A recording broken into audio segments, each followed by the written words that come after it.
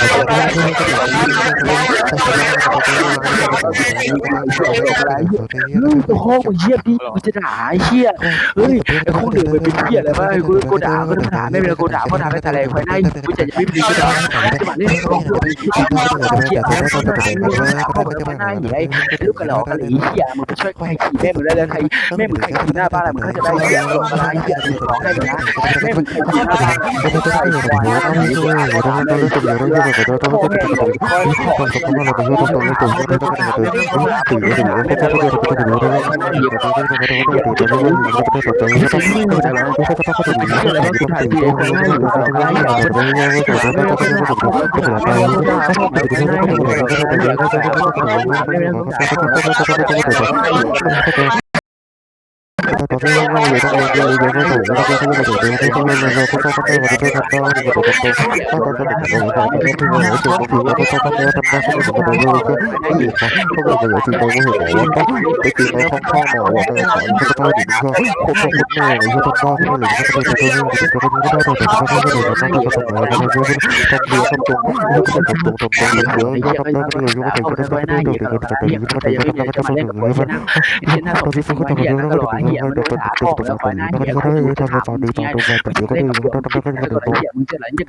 ไม่ใช่พ่อแม่ตายเลยเชื่อกูด่ากูไม่ได้นอนในเสียงที่บ้านกูด่าพ่อเลยไว้หน้าอีกก็ได้อยากจะมีกูด่าพ่อเลยก็ด่าไม่เหลือไว้หน้าอีกเฮ้ยจ้างหมายเยอะเลย